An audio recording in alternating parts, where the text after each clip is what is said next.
할렐루야. 성경 이야기는 내가 성경을 읽고 성경을 듣고 성경을 전해주는 데까지 함께 하자라는 것이었습니다. 지난 시간에도 우리가 사무엘하서의 말씀을 드렸는데 오늘 사무엘하서 1장부터 24장의 내용을 전체적으로 저희들이 함께 보면서 마무리를 할 수 있는 귀한 시간을 가지려고 합니다. 사무엘상은 사울과 그의 아들들의 죽음으로 끝을 맺습니다. 사무엘하에는 본격적으로 다윗의 이야기가 시작됩니다. 이렇게 시작된 다윗의 통치에 관한 기록이 사무엘하, 또 역대상 대부분을 차지합니다. 30세 유다 지파의 왕으로 등극하여서 70세 하나님의 품으로 돌아가기까지 다윗은 하나님의 종으로 살기를 기뻐했고 하나님의 백성을 섬기는 훌륭한 정치의 삶을 살았습니다. 그래서 왕전 500년의 역사 가운데 우리가 다윗을 모델 왕이다 할 정도로 하나님께 인정받고 하나님께 사랑받았던 왕이죠.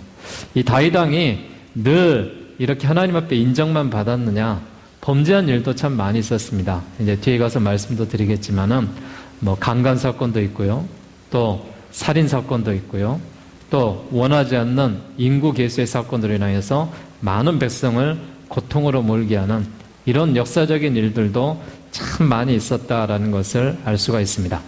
이 다윗에게는 3번의 기름 부으심이 있었습니다.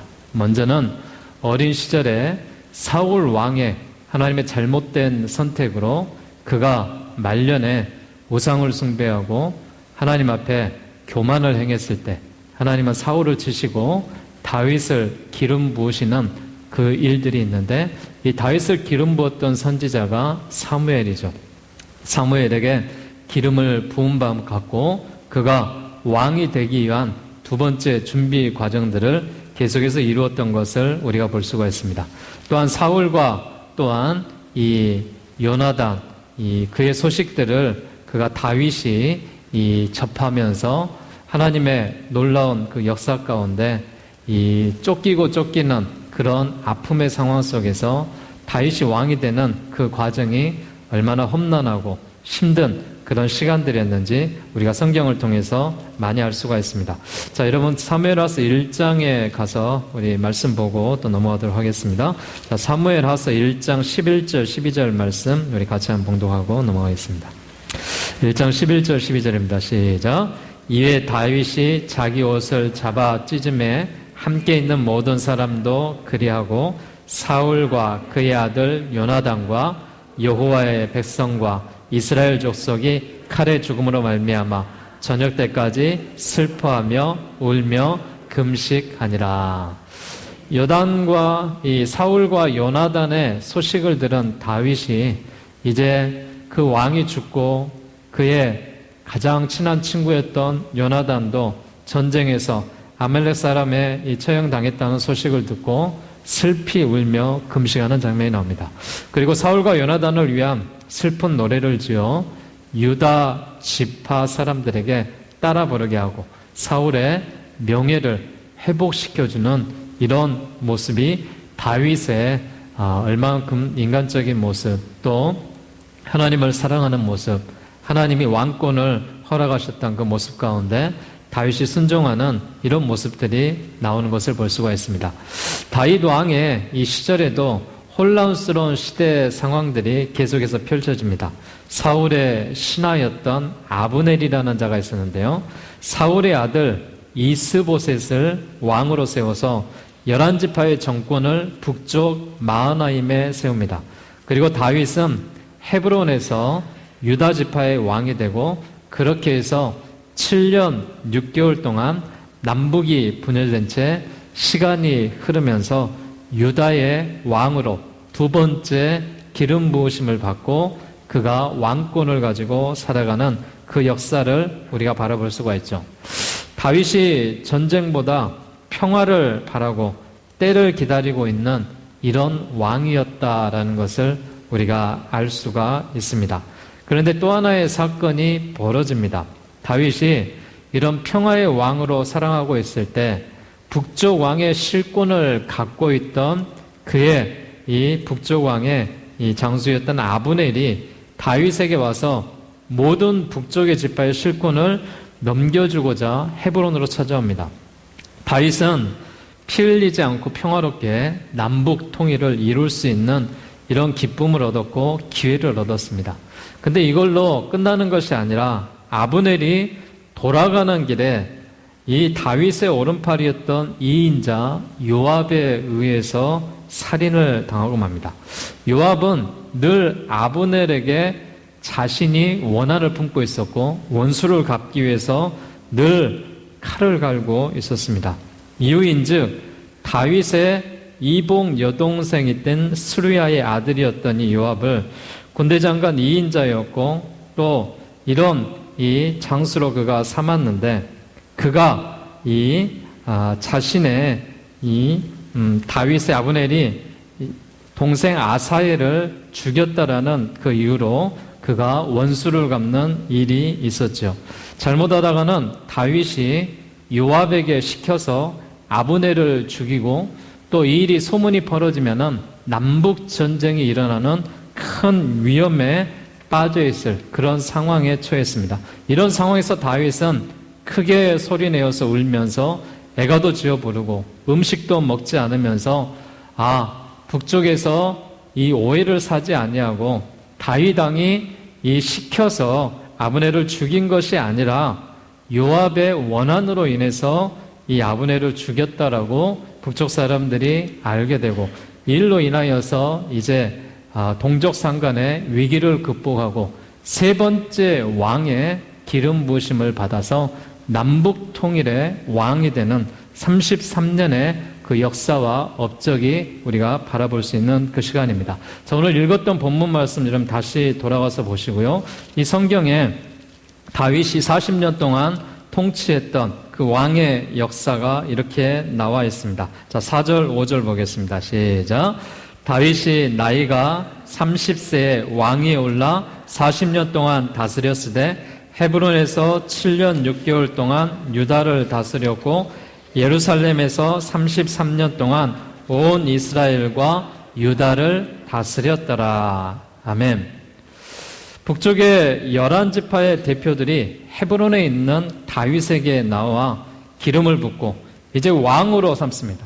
긴 기다림 끝에 마침내 다윗이 12지파의 왕으로 공식 인정받는 역사가 있습니다. 이때부터 통일 왕국, 이스라엘의 왕이 된 다윗이 수도를 예루살렘으로 옮기려는 그 계획을 추진하고 다윗은 아직까지도 여부스 족속으로 살고 있던 천년 요새의 성 예루살렘을 마침내 점령을 하고 그곳을 새 수도로 삼아서 이제 하나님의 왕권의 그 나라의 그 표상을 삼습니다. 그래서 다윗이 처음으로 기름 부음을 받았던 것은 사무엘에 의해서 어린 시절에 왕이 될 것이다 라고 기름을 받았고 그가 쫓김과 또한 도망감에 이런 여러 가지 역사들을 겪으면서 유다의 왕으로 7년 6개월 동안 두 번째 기름을 받았고 또 세 번째는 지금 33년 동안 통일 왕국을 이루면서 또 새 예루살렘을 꿈꾸면서 예루살렘을 점령하고 다윗성이다라고 칭하면서 세 번째 기름 부으심을 받고 40여 년 동안 하나님이 인정한 그런 다윗 왕의 찬란한 역사, 하나님의 왕권이 다윗을 통해서 펼쳐지는 아름다운 일들이 있었죠. 다윗의 그 칭찬을 보게 되면은 그가 가장 기쁨으로써 원했던 것은 하나님의 법궤를 다윗성으로 들어오고 싶어 했습니다. 그래서 그는 법궤 옮기는 일을 작업을 했었죠. 언약궤는 하나님의 임재를 상징하기 때문에 그렇습니다. 다윗이 하나님을 사랑한 만큼 하나님이 다윗성에 들어오면은 하나님의 축복이 임할 거다라고 다윗이 믿고 있었어요. 그래서 예루살렘의 수도를 옮긴 후에 다윗은 하나님의 궤를 수도로 옮기려는 중요한 일을 계획합니다. 사사시대 말기에 블레셋에 빼앗겨든 이 법궤가 이스라엘로 돌아온 이후에 기럇 여아림에 그대로 방치되어 있는 상황을 안타깝게 여긴 다윗이 그 법궤를 예루살렘으로 모셔오고자 한 것이죠. 이를 위해서 전국에서 군사 3만 명을 동원했고요. 좋은 수레, 좋은 일들, 좋은 군사들을 데리고 와서 이 법궤를 옮기기를 시작했습니다. 그런데 수레를 끌고 오는 이 가운데 소가 낙원의 타작마당에서 나는 소리를 듣고 놀라서 뛰었습니다. 근데 이 3만 명과 또 수없는 악기들과 수없는 사람들과 함께 대동하는 이 장수 우사가 이 뛰는 법궤를 잡았을 때 그 자리에서 죽고 마는 이런 아픔의 시간들을 갖게 됩니다. 일로 인하여서 이 다윗이 생각했을 때 하나님이 하나님에게를 다윗성으로 옮기는 것을 기뻐하지 아니하심으로 그가 시리에 빠지게 됩니다. 그리고 내가 이 성을 옮기지 아니하리라, 법궤를 옮기지 아니하리라 시름에 빠져 있는 그 상황에서 이 법궤는 어디로 옮겨지느냐? 이 법궤는 다윗이 여호와의 궤를 옮겨서 다윗의 성 자기에게로 메어가기를 즐겨하지 아니하고 가드 사람 오벳 에돔으로 이 궤가 옮겨지게 됩니다. 그런데 이 오벳 에돔의 집에 이 법궤가 옮겨졌는데 이 집이 축복을 받는 거예요. 이 집이 하나님의 복을 받는 거예요. 일로 인하여서 다윗이 다시 한번 법궤를 옮겨야 되겠다라고 계획을 잡습니다. 법궤를 옮기는 그 방법에 대해서 그가 연구하고 배우고 그가 앞에 역사들을 찾아봤는데 이 다윗의 이 법궤를 옮기는 그 방식에 대해서 그가 찾았던 정보는 무엇이냐? 고앗 자손이 법궤를 메야 된다라는 것이에요. 제사장들이 이 법궤를 메고 올라와야지만이 하나님의 놀라운 그런 은혜 가운데 법궤를 옮기느냐 아무 사고가 없다라는 그 법궤 옮기는 방식을 알았습니다. 일찍이 하나님께서 법궤는 레위 자손 중에 고앗 자손이 어깨에 메고 옮기라라고 정해 놓으셨던 그 규례를 지키지 않았던 것입니다. 민수기 4장 15절에 나와 있는 말씀인데요. 이 말씀처럼 우리가 석 달 후에 다윗은 하나님의 말씀에 따라서 이 고앗 자손들로 하여금 법궤를 메게 하고 조심조심해서 6걸음을 뛰어보게 합니다. 6걸음을 뛰어봤더니 아무런 문제가 없었습니다. 하나님이 법궤 운반을 허락해 주셨음을 확인하자 황소를 잡고 화목제와 번제를 드리고 하나님 앞에서 기뻐 춤을 추는 그 장면의 다윗의 모습을 우리가 볼 수가 있습니다. 자, 이 성경 말씀 우리 한번 들어가서 함께 보겠습니다.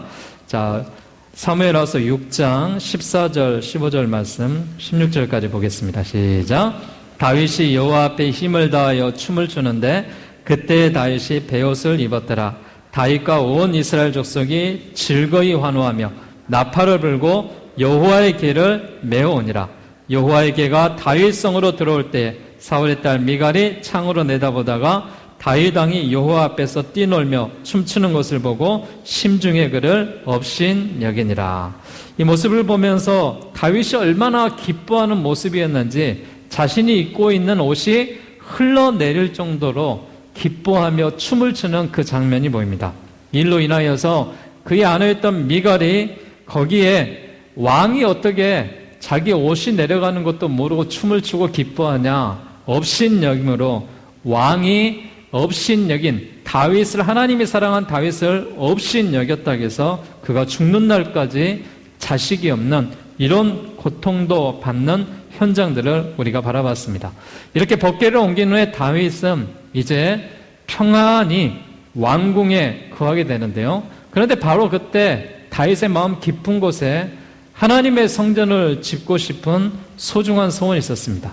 하나님이 아마 그래서 다윗을 사랑하시고 하나님을 인정하고 하나님을 기뻐하는 이 다윗을 좋아하셨던 것 같습니다. 다윗의 그 마음을 받으시고 무척 기뻐하신 하나님께서 성전은 네가 지을 수 없다라고 이야기합니다. 다만 다윗은 성전을 지을 수 있는 모든 준비들을 해주시죠. 그리고 성전은 네 아들 솔로몬이 짓게 하겠다라는 것입니다. 이유인즉 너는 피를 많이 흘렸기 때문에 너는 성전을 지을 수 없다라고 말하면서 네 왕위가 계속 이어질 수 있도록 너의 집이 영원히 복을 받게 하도록 하나님께서 허락하시겠다라고 축복에 대한 메시지를 다윗에게 주시는 장면을 봅니다. 자, 우리 성경 말씀 들어가서 이 말씀 또 보고요. 우리 뒤에 넘어가겠습니다. 영원한 하나님의 약속이 들어가 있는 그 장면, 우리 7장 11절부터 보겠습니다. 7장 11절입니다. 전에 내가 사사에게 명령하여 내 백성 이스라엘을 다스리던 때와 같이 아니하게 하고 너를 모든 원수에게서 벗어나 편히 쉬게 하리라. 여호와가 또 내게 이르노니 여호와가 너를 위하여 집을 짓고 내 수완이 차서 내 조상들과 함께 누울 때에 내가 내 몸에서 날 내 씨를 내 뒤에 세워 그의 나라를 견고하게 하리라. 그는 내 이름을 위하여 집을 건축할 것이요 나는 그의 나라 왕위를 영원히 견고하게 하리라. 나는 그에게 아버지가 되고 그는 내게 아들이 되리니 그가 만일 내 일을 범하면 내가 사람의 매와 인생의 채찍으로 징계하려니와 내가 내 앞에서 물러나게 한 사울에게서 내 은총을 빼앗은 것처럼 그에게 빼앗지는 아니하리라. 내 집과 내 나라가 내 앞에서 영원히 보존되고 내 왕위가 영원히 견고하게 하리라 하셨다 하라. 아멘. 하나님의 축복 가운데 이런 기름진 축복, 영원한 집을 약속받는 다윗의 왕가의 모습, 다윗의 강구로 인하여서 하나님께 영광을 돌리는 이런 다윗을 하나님이 사랑하실 수밖에 없습니다. 결국 하나님께서 다윗을 왕으로 인정하고 대리 통치자로 세워서 결국 그의 씨로 인하여서 예수 그리스도도 다윗의 혈통으로 오시는 하나님의 놀라운 기름진 축복의 그 역사가 있었다라는 것을 알 수가 있습니다. 이로 인하여서 늘 하나님이 다윗을 사랑했고 하나님이 주의 종의 집에 영원히 있게 없소서라고 다윗이 하나님을 찬양하면서 기뻐하는 그런 다윗의 모습을 우리가 바라볼 수가 있었습니다. 여기까지 우리가 나와 있는 모습이 사무엘하서 10장까지 이루어졌던 말씀입니다. 자, 우리가 주목해서 이제 지금 보고 싶은 거는 사무엘하서 11장의 다윗의 인간적인 모습들이에요. 다윗이 여기까지 만나봤을 때는 정말 대단했습니다. 하나님 앞에 왕권을 이어받고 모든 전쟁들을 승리하고 그가 하나님의 이 역사로 인하여서 이 하나님께 인정받고 성전에 대한 이런 기름 부으심에 대한 축복, 또 영원히 복을 받을 수 있는 영원한 집에 대한 약속, 그리고 그의 혈통으로 예수 그리스도가 나시겠다라는 이런 하나님의 놀라운 축복을 받은 다윗에게도 흠이 있었다라는 것이죠. 어떤 흠이 있었냐? 여기서 만나본 다윗이 정말 대단했지만 그도 인간이기에 허물이 없을 수가 없습니다. 어느 날 장군 우리아의 아내가 밧세바라는 여인이 목욕을 하고 있습니다. 그 목욕하는 여인을 다윗이 봤을 때 너무나도 예뻐 보이는 거예요. 너무나도 예뻐 보여서 저 여인이 누구냐라고 신하를 시킵니다.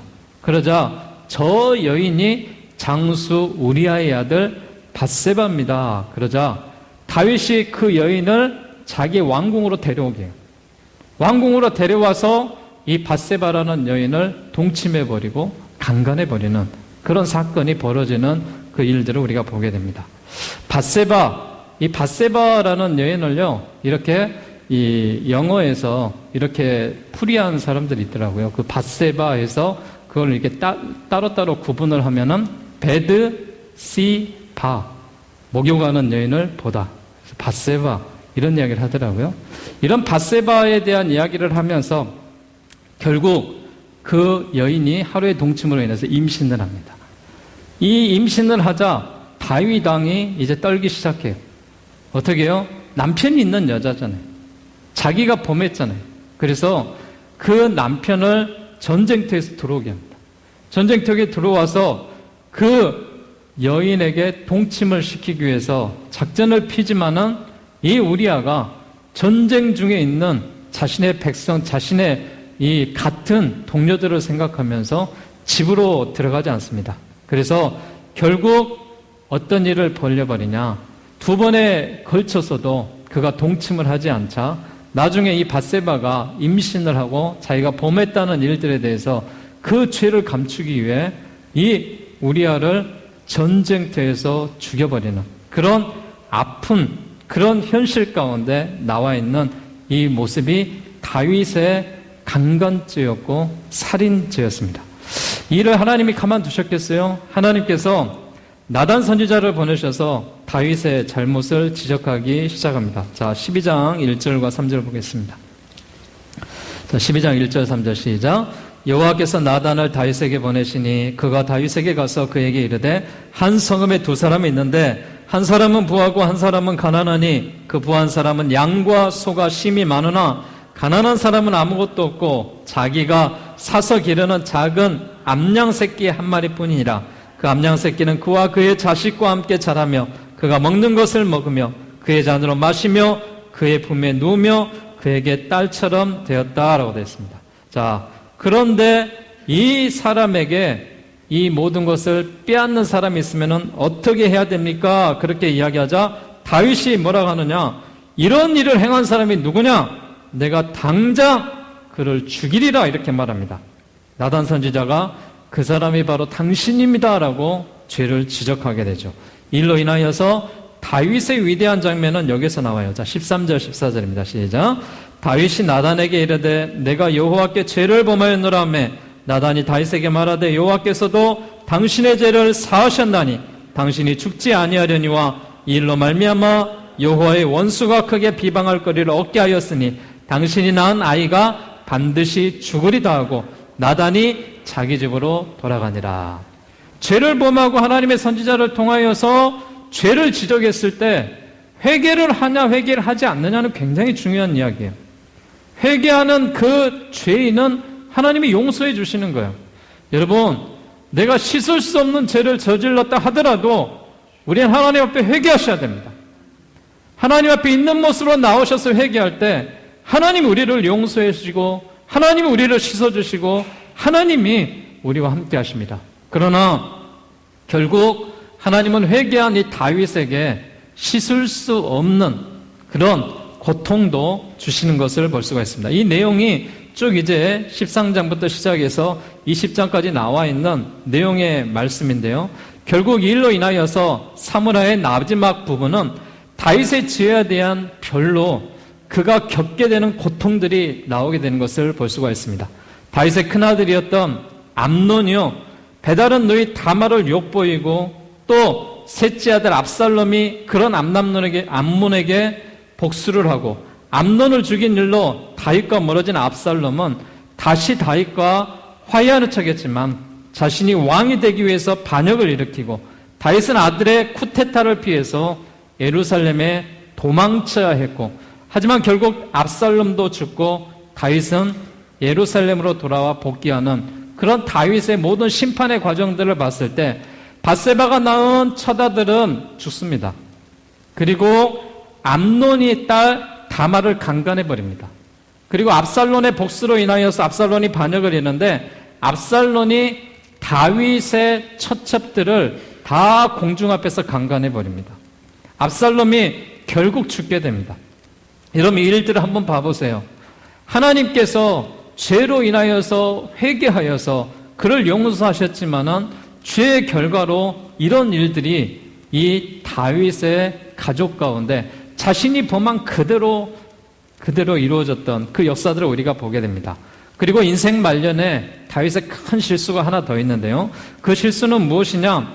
그가 자신의 이런 업적을 가시하기 위해서 인구조사를 강행해버리는 이런 사건이 벌어집니다.